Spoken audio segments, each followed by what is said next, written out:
देव मुस्कुराते हुए अपने उसके केबिन से चला गया। देव फिर से अपने रूम में आ गया।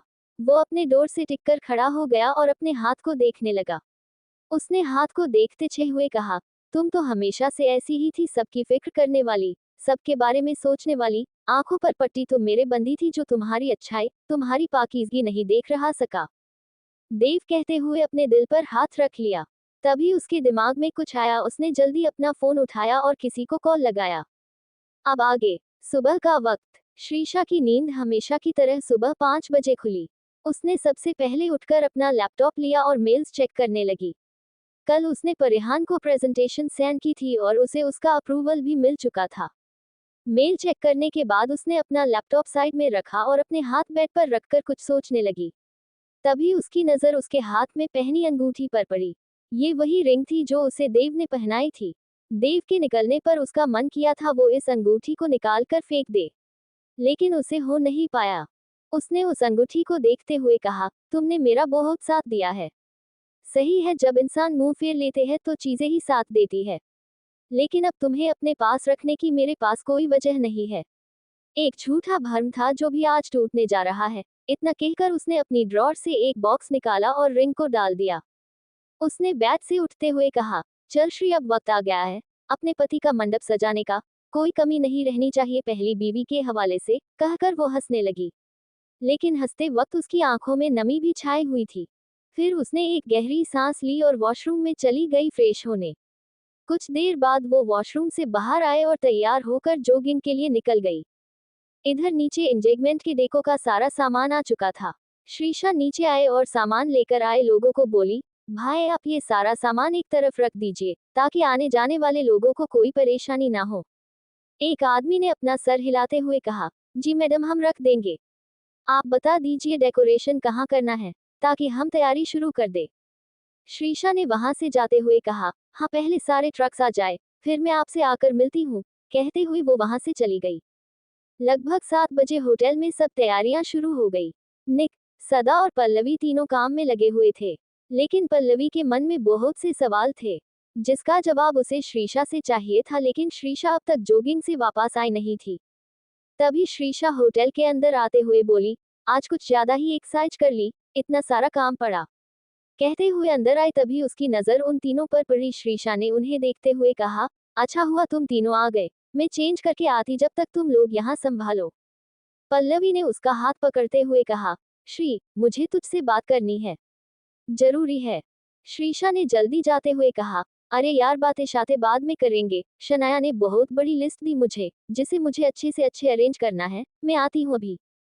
कहकर वो वहां से अपने रूम की तरफ चली गई। कुछ देर बाद वो रेडी होकर नीचे आ गई और सब अरेंजमेंट्स करने लगी। तभी सीढ़ियों से आते हुए रॉकी और शनाया की नजर श्रीशा पर पड़ी। शनाया ने श्रीशा को देखते हुए कहा, इस बेचारी को मैंने इतनी सारी फरमाइशें दी है जिन्हें ये चाहकर भी पूरा नहीं कर पाएगी। कहकर वो हंसने लगी। रॉकी ने अपनी जेब हाथ डालते हुए कहा, हाँ तो अच्छा है ना, अगर ये वो सब नहीं कर पाई तो हमें एक और मौका मिलेगा इसे सुनाने का। शनाया ने उसे हाई फाई किया और दोनों हंसते हुए श्रीशा के पास आए। श्रीशा अभी बहुत बसी नजर आ रही थी। शनाया ने चार उसे देखते हुए कहा, आई एम सॉरी शी, मैंने तुम्हें इतना कुछ दे दिया करने के लिए, क्या करूँ, पहली शादी है ना तो मुझे बहुत एक्साइटमेंट है। श्रीशा अपनी डायरी में कुछ लिखते हुए कहा, इसने सॉरी बोलने वाली कौन सी बात है, मेरा काम ही सबकी शादी यादगार बनाना है, जो मैं कर रही हूँ। इतना कहकर श्रीशा ने उसे एक स्माइल दी। उसने देखा रॉकी भी उसे कुछ कहने वाला है, तभी उसने वहां से जाते हुए कहा, बाद में मिलते हैं, अभी मुझे बहुत काम है। कहकर वो तरफ चली गई। शनाया अपने हाथ बांधकर उसे ही देखने लगी। तभी रॉकी की नजर देव पर पड़ी जो बिजनेस सूट में सीढ़ियों से आ रहा था। रॉकी ने उसे देखते हुए शनाया से कहा, ये इंसान है कि रोबोट, जब देखो तक काम काम, आज एंगेजमेंट है इसकी, वो भी मेरी होती शनाया बेबी से फिर भी जा रहा है। शनाया ने उसका मजाक उड़ाते हुए कहा, अच्छा है ना, कमाएगा ये और उठाएंगे हम, एक पैसे ही तो प्यारे हैं मुझे इसके, अगर इसने काम करना छोड़ दिया तो हमारी अयाशी का खर्चा कहाँ से आएगा। इतना कहकर वो दोनों हंसने लगे। तभी रॉकी ने उसे कहा, अच्छा अब जाकर उसके सामने थोड़ा ड्रामा करो, इसे हम पर शक नहीं होना चाहिए। शक सवाल ही नहीं पैदा होता। इतना कहकर वो देव के पास चली गई। इधर देव नीचे आया बिना किसी को देखे होटल से बाहर जाने लगा। तभी शनाया ने उसका रास्ता रोक लिया। देव ने अपनी सर्द आंखों से शनाया की तरफ देखा। शनाया ने उसके गाल पर हाथ फेरते हुए कहा, बेबी आज हमारी एंगेजमेंट में और तुम काम पर जा रहे हो, आज के दिन तो इसे साइड कर दो। देव ने अपने गाल से उसका हाथ हटाते हुए कहा, इम्पोर्टेंट काम है, मुझे जाना पड़ेगा, शाम तक आ जाऊंगा। इतना कहकर वो जाने लगा। तभी शनाया ने उसका हाथ पकड़ते हुए कहा, बेबी तुम्हें इतनी चोट कैसे लगी, और तुमने मुझे बताया भी नहीं, कितना दर्द हो रहा होगा ना तुम्हें। देव ने उसे अपना हाथ छुड़ाते हुए कहा, ऐसा कुछ नहीं है, बस छोटा सा कट लग गया था। शनाया ने उसका फिर से देखते हुए कहा, मुझे कुछ नहीं सुना, हम अभी डॉक्टर पास जाएंगे, तुम ना अपना बिल्कुल ख्याल नहीं रखते। ये कहते हुए शनाया देव से बातें करने लगी। इधर श्रीशा एक तरफ खड़ी अपना काम कर रही थी, लेकिन ना चाहते हुए भी उसकी नजरें देव और शनाया को देख रही है। जब तक उसे उन दोनों के साथ होने से कोई फर्क नहीं पड़ा था, लेकिन आज पता नहीं क्यों उसे ये सब अच्छा नहीं लग रहा था। तभी रॉकी की नजर भी श्रीशा पर पड़ी, जो देव शनाया को घूर रही थी। श्रीशा को ऐसे देख रॉकी ने हंसते हुए कहा, इसलिए जले पर नमक छिड़कना तो बनता है। कहते हुए वो श्रीशा के पास आ गया। रॉकी ने देव और शनाया को देखते हुए कहा, दोनों कितने अच्छे हैं ना साथ में, लाइक अ परफेक्ट कपल, जैसे एक दूसरे के लिए ही बने हो। रॉकी की बातें सुन श्रीशा के दिल में एक अलग ही दर्द हुआ। उसने लगाए हुए कर्टेन्स को ठीक करते हुए सिर्फ हम कहा। रॉकी आगे कुछ कह पाता उससे पहले उसकी श्रीशा ने कहा, तुम फ्री हो लेकिन मुझे बहुत काम है। एक्सक्यूज मी, कहकर वो वहां से चली गई। देव ने भी श्रीशा को वहां से जाते हुए देखा। उसकी नजरें उसी पर टिकी थी। तभी देव को एक कॉल आया। देव ने शनाया को एक्सक्यूज मी कहा और होटल से बाहर चला गया। शनाया भी अपना मुंह बनाते हुए रॉकी के साथ चली गई। ऐसे ही सबको अपने काम करते करते शाम हो गई और एंगेजमेंट की सारी तैयारियां भी हो गई। शाम का वक्त, पूरा ड्रीम होटल अंदर से बहुत खूबसूरती से सजाया गया था। जो भी देख ले हैरान रह जाए, इतना खूबसूरत। इधर देव अपने रूम में तैयार हो रहा था। उसने ब्लैक 3 पीस सूट पहना था, जिसमें वो बहुत हैंडसम लग रहा था। उसके चेहरे पर कोई एक्सप्रेशन नहीं थी, कोई उसे देखकर नहीं बता सकता था आखिर उसके दिमाग चल क्या है। देव अपनी टाई लगाते हुए कहा, वो मोहब्बत ही क्या जो आजमाइश से ना गुजरे, ये लड़खड़ाते रास्ते ही तो मंजिल को खूबसूरत बनाते हैं। देव ऐसे बोलते हुए ही तैयार हो रहा था। तभी उसके रूम में आहान आया। आहान को देख देव ने अपने बाल सेट करते हुए कहा, एंगेजमेंट के लिए ये सूट परफेक्ट है ना। आहान आकर उसके पीछे खड़ा हो गया। उसने शीशे से देव को देखते हुए कहा, एक बार फिर सोच ले, कहीं सोना पाने के चक्कर में तू हीरा तो नहीं खो रहा। आहान की बात सुन देव के हाथ रुक गए। फिर उसके अजीब तरह से मुस्कुराते हुए कहा, एक जोहरी को हीरे की पहचान अच्छे से होती है, ये जोहरी अपना हीरा चुन चुका है। ध्यान से, क्योंकि कोयले से निकला हर पत्थर हीरा नहीं होता, आहान ने देव से कहा और इसके रूम से चला गया। देव वही खड़ा होकर आहान की बात पर तिरछा मुस्कुराने लगा। तभी वहां सिद्धार्थ ने आते हुए कहा, और दूल्हे राजा रेडी हुए कि नहीं, चले नीचे। देव ने अपना कोट ठीक करते हुए कहा, मैं तो कब का रेडी बैठा हूँ, अपनी महबूबा को देखने के लिए। सिद्धार्थ ने उसके कंधे पकड़ते हुए कहा, आय हाय इतनी बेताबी, कहीं उड़ाए ही ना ले जाइयो उसे पीछे से। देव ने एक मिस्ट्रियस स्माइल देते हुए कहा, पीछे से क्यों, सबके सामने से लेकर जाऊंगा, पूरे हक से साथ। सिद्धार्थ ने हंसते हुए कहा, अच्छा चल अब बहुत बातें हो गई, नीचे सब वेट कर रहे होंगे। देव ने अपना सर हाँ में हिलाया और उसके पीछे जाने लगा। इधर नीचे सदा पल्लवी को निक मेहमानों का स्वागत कर रहे थे। उनके पास संजू और राहुल भी खड़े थे। पल्लवी ने चारों तरफ देखते हुए कहा, यार ये श्री कहाँ रह गई, फंक्शन होने वाला है और इसका पता नहीं है। सदा ने अपना मुंह बनाते हुए कहा, वो है ना एक महारानी जिसने एंगेजमेंट की इतनी बड़ी लिस्ट दी है, बेचारी वो सुबह से काम कर रही है। तभी वहां आहान ने आते हुए कहा, उसकी मेहनत दिख भी रही है, पूरे होटल का नक्शा बदल दिया। आहान की बात सुन सब अपना सर हिलाने लगे। आहान ने पल्लवी की तरफ झुकते हुए कहा, वैसे आज बहुत खूबसूरत लग रही हो। उसकी बात सुनकर पल्लवी गाल शर्म से लाल हो गए। तभी सदा को अपने ब्लूटूथ पर कुछ सुना और निक को देखते हुए बोली, शायद मिस्टर सिंह आने वाले हैं, तुम जाकर अनाउंसमेंट करो। निक ने हाँ कहा और अपने हाथ माइक लेते हुए बोला, अटेंशन प्लीज। निक आवाज सुन सब उसकी तरफ देखने लगे। निक ने माइक के सामने कहा, तालियों से स्वागत कीजिए हमारे one and only handsome groom mister Dev Karan Singh का, कहकर उसके सीढ़ियों की तरफ इशारा किया। सबने सीढ़ियों से आते हुए चार्मिंग और एरोगेंट देव को देखा, जिसे देख कोई खुद को तालियां बजाने से रोक नहीं पाया। वहां आए सभी लड़कियों की नजर उसी पर टिकी थी। सब उसे अपना बनाने का सपना देख रही थी, लेकिन ये सच नहीं होने वाला था। देव नीचे आया और सबसे मिलने लगा। सबसे मिलने के बाद को स्टेज पर लगे बड़े से सोफे पर बैठ गया। उसकी नजरें बस बेताबी से किसी को ढूंढ रही थी। तभी उसके पास खड़े सिद्धार्थ ने उसके कंधे पर हाथ रखते हुए कहा, थोड़ा सब्र तो करो हमरे सावरे बलम, तुम्हारी दुल्हनिया कहीं नहीं जाएगी, यही आएगी तुम्हारे पास। उसकी बात सुन देव ने अपने बालों में हाथ फेरते हुए कहा, जाएगी कहाँ, आना तो उसे मेरी बाहों में ही है। ऐसे ही दोनों बातें करते हुए हंसने लगे। तभी सीढ़ियों से किसी के पायलों की छन छन आवाज पूरे हॉल में गूंज गई। ना चाहते हुए भी सबकी नजरें सीढ़ियों पर चली गई। देव ने भी अपना सर घुमाकर देखा तो उसकी सांसें गले में ही अटक गई। श्रीशा हल्की पिंक नेट साड़ी लपेटे नीचे आ रही थी। बिल्कुल हल्का मेकअप, खुले घुंघराले बाल, गले में वही सोने की पतली चेन, कानों में झुमके और पायलों उसे और भी हसीन बना रहे थे। श्रीशा किसी से अपने ब्लूटूथ पर बात करते हुए आ रही थी। देव ने उसे देख अपने मन कहा, क्या इसका इरादा मुझे मेरी एंगेजमेंट के दिन ही मारने का है? अभी तो शादी के मजे भी लूटने हैं मुझे, कहकर मुस्कुराने लगा। तभी उसकी नजर लोगों पर पड़ी जो अपने मुंह से राल टपकाते हुए उसे ही देख रहे थे, जिन्हें देख उसकी आंखें गुस्से से लाल हो गई। उसने सिद्धार्थ को भी देखा जो अपना मुंह खोले श्रीशा को देख रहा था। उसे देख देव ने अपने दांत पीसते हुए कहा, तुझे शर्म नहीं आती ऐसे लड़कियों को घूरते हुए? सिद्धार्थ ने खोए हुए अंदाज में कहा, तुझे क्या प्रॉब्लम हो रही है, तेरी बीवी को थोड़ी देख रहा हूँ। देव ने उसका मुंह अपनी तरफ करते हुए कहा, whatever she is my wedding planner, और तू मेरी इजाजत के बगैर उसे नहीं देख सकता। Got it? उसकी बात सुनकर सिद्धार्थ ने अपने दांत पीस लिए। वो जानता था देव से बहस करना बेकार है, इसलिए उसने अपनी नजरें श्रीशा से हटा ली। इधर श्रीशा ने सीढ़ियों से उतर अपना ब्लूटूथ ऑफ किया। उसने वहां आए मेहमानों से मिलते हुए कहा, हेलो, प्लीज हैव एंजॉय, अगर कुछ चाहिए हो तो प्लीज मुझे बताएगा, शुक्रिया आप सबका। श्रीशा सीधी अपने साथियों के पास गई। उसने सदा और पल्लवी की तरफ देखते हुए कहा, तुम दोनों प्लीज जाकर शनाया को देख आओ, मैं थोड़ी बाहर की हवा खाकर आती हूँ। मुझे आज बहुत एंग्जाइटी हो रही है। पल्लवी ने उसके कंधे पर हाथ रखते हुए कहा, मैं चलूं क्या साथ? श्रीशा ने वहां से जाते हुए कहा, नो आई एम ओके, तुम दोनों जाकर उसे ले आओ। इतना कहकर वो बाहर खुली हवा में चली गई। श्रीशा बाहर खड़ी आंखें बंद कर हवा को महसूस कर रही थी, तभी उसे अपनी नेक पर किसी की गर्म सांसें महसूस हुई। अब तक श्रीशा सीधी अपने साथियों के पास गई।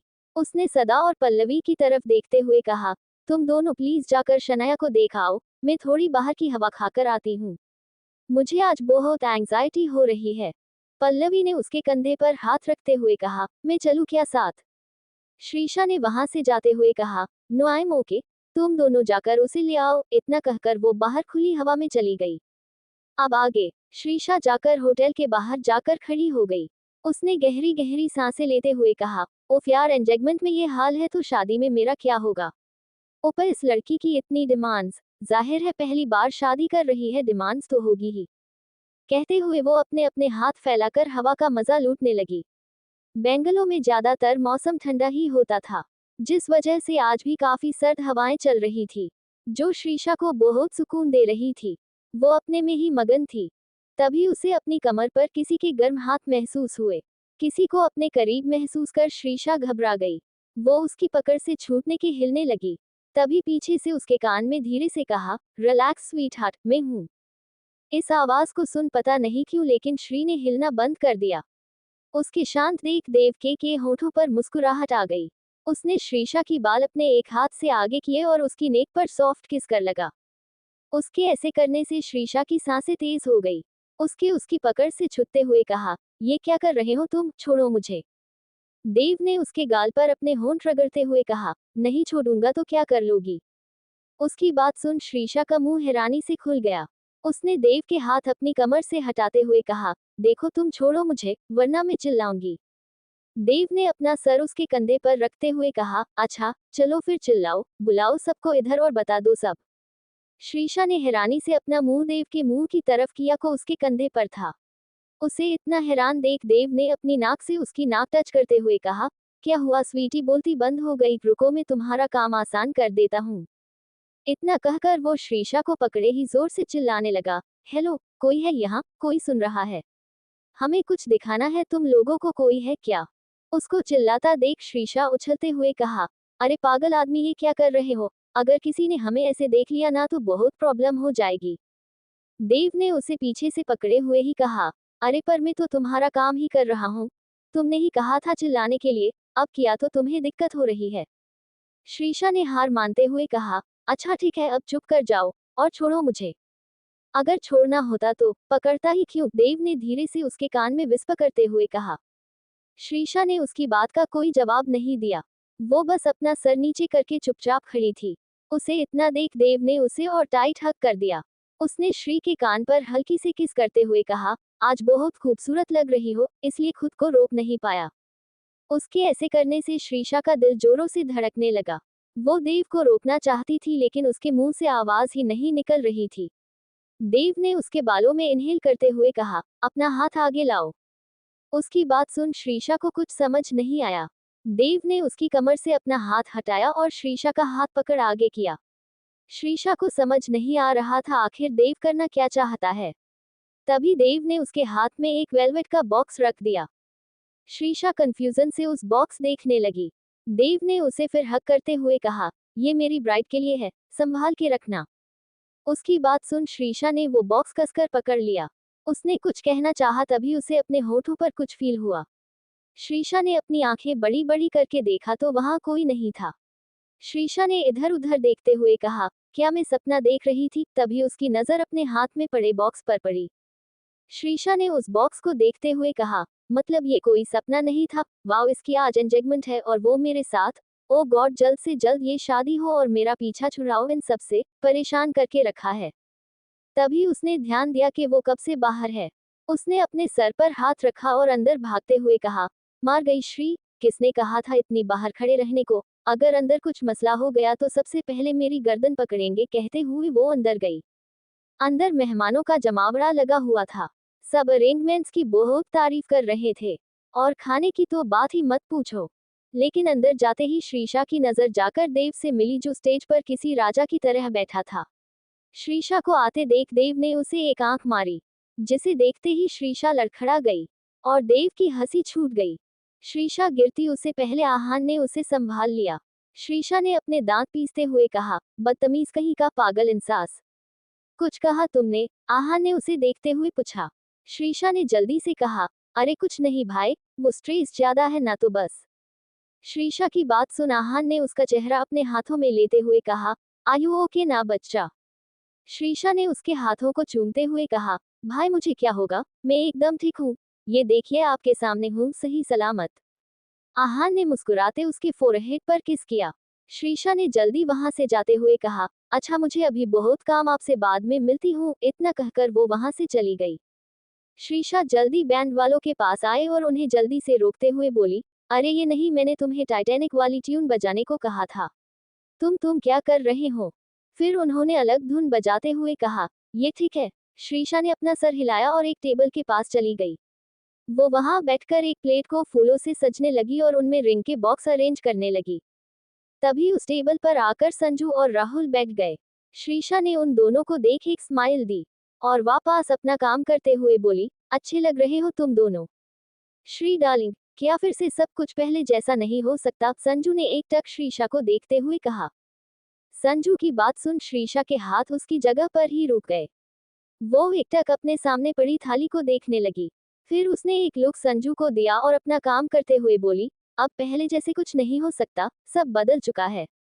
प्यार, नफरत, जज्बात, गुस्सा और इंसान भी, सब कुछ बदल चुका है जिसे हम चाहकर भी पहले जैस नहीं कर सकते। श्रीशा बात सुन उन दोनों का मन दुख से भर गया।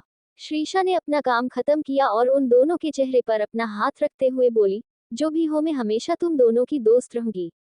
जो रिश्ता हमारा जुड़ा हुआ है उसे मैं कभी टूटने नहीं दूंगी। इस पर उन दोनों ने खुश होकर श्रीशा को हक कर लिया। Ladies and gentleman please welcome beautiful bride miss Shanaya Mehra, Nick ने माइक में चिल्लाते हुए कहा।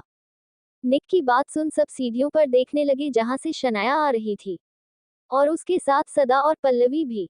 शनाया के नेवी ब्लू कलर का गाउन पहना था जिसमें वो बहुत खूबसूरत लग रही थी, but not more than Shri. यार श्री की तो बात ही कुछ अलग है। शनाया नीचे आई तो रॉकी ने उसके पास आया और उसके कान में धीरे से बोला, तुमने उसे इतनी बड़ी लिस्ट दी थी जिसे वो गलती करे, लेकिन उसने तो तुम्हारी सोच से बढ़कर तैयारियां की है। I am impressed. रॉकी की बात सुन श्रीशा ने अपने दांत पीस लिए। सदा और पल्लवी ने उसे ले जाकर देव के पास स्टेज पर बैठा दिया। शनाया वहां बैठते ही देव से बातें करने लगी। श्रीशा एक पिलर के सहारे अपने हाथ बांधकर उन दोनों को देख रही थी। देव की नजरें भी उसी पर टिकी थी। शनाया उससे बात कर रही थी लेकिन देव उसकी किसी बात पर ध्यान नहीं दे रहा था। तभी श्रीशा के पास फरेहान आई। उन्हें देख श्रीशा ने ग्रीट किया, हेलो माम, आई होप मैंने कोई गलती नहीं की। फरेहान ने उसे कहा, हम गुड, अब तुम रिंग लेकर जाओ, सेरेमनी शुरू होने वाली है। उनकी बात सुनकर श्रीशा ने थोड़ा हिचकिचाते हुए अपना सर हिलाया और रिंग्स की प्लेट उठाकर स्टेज की तरफ बढ़ गई। देव की नजरें उसी पर टिकी थी। देव की नजरें श्रीशा पर ही टिकी थी, उसने एक पल के लिए भी उन्हें हटाया नहीं था। श्रीशा को आते देख शनाया ने गुस्से कहा, इसका आना है जरूरी है क्या, जब देखो तब हर चीज में अपनी नाक घुसाती रहती है। श्रीशा स्टेज पर आए और उन दोनों के बीच में खड़ी हो गई। सारे अपना काम छोड़कर रिंग सेरेमनी देखने लगे। श्रीशा ने पहले प्लेट देव के आगे की। देव ने एक मिस्टीरियस स्माइल के साथ रिंग लेते हुए कहा, थैंक यू। देव ने रिंग अपने हाथ में ली। शनाया ने जल्दी अपने हाथ आगे किया। देव उसे रिंग पहना पाता उससे पहले पूरे हॉल की लाइट ऑफ हो गई। चारों तरफ अंधेरा देखते ही देव होठों पर तिरछी मुस्कुराहट आ गई। सारे मेहमानों हड़बड़ मच गई। श्रीशा भी परेशान हो गई, आखिर लाइट कैसे चली गई। वो कहीं जा भी नहीं सकती थी क्योंकि अंधेरा होने की वजह से उसे कुछ दिखाई नहीं दे रहा था। इतने में उसके साथ क्या हुआ उसे कुछ समझ नहीं आया। श्रीशा सबसे कुछ कह पाती उसे पहले पूरे लॉबी में उजाला हो गया, जिसे देख श्रीशा ने एक चैन की सांस ली। तभी शनाया का ध्यान देव के हाथों पर गया। उसने चिल्लाते हुए कहा, ओ गॉड, रिंग कहाँ गई। शनाया की बात सब चौंक गए। देव ने इधर उधर देखते हुए कहा, शायद लाइट जाने की वजह से मेरे हाथ से गिर गई। उसकी बात सुन श्रीशा भी इधर उधर रिंग ढूंढने की कोशिश करने लगी। देव ने अपने पॉकेट से दूसरी नॉर्मल सी रिंग निकलते हुए कहा, कोई बात नहीं, मेरे पास एक रिंग और है, मेरा नहीं ख्याल वो इतनी भीड़ में मिलने वाली है।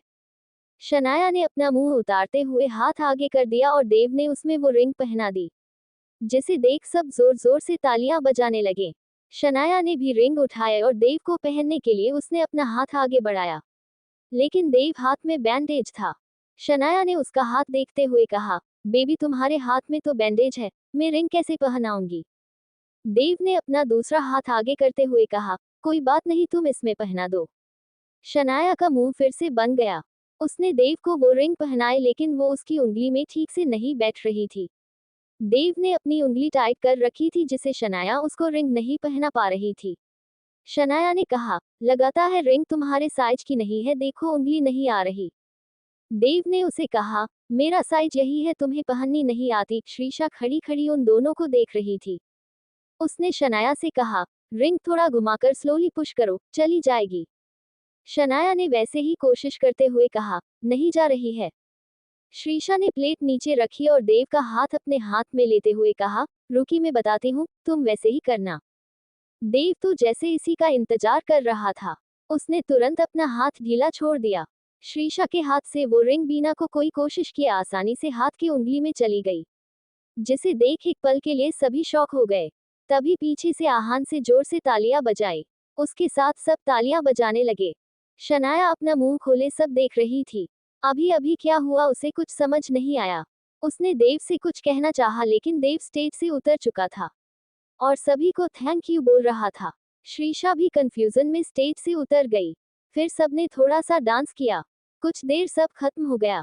श्रीशा थकी हारी अपने रूम में आई। रूम में आते ही उसकी नजर अपने हाथ पर पड़ी। उसने हैरानी से कहा, ये कहाँ से आई। To be continued.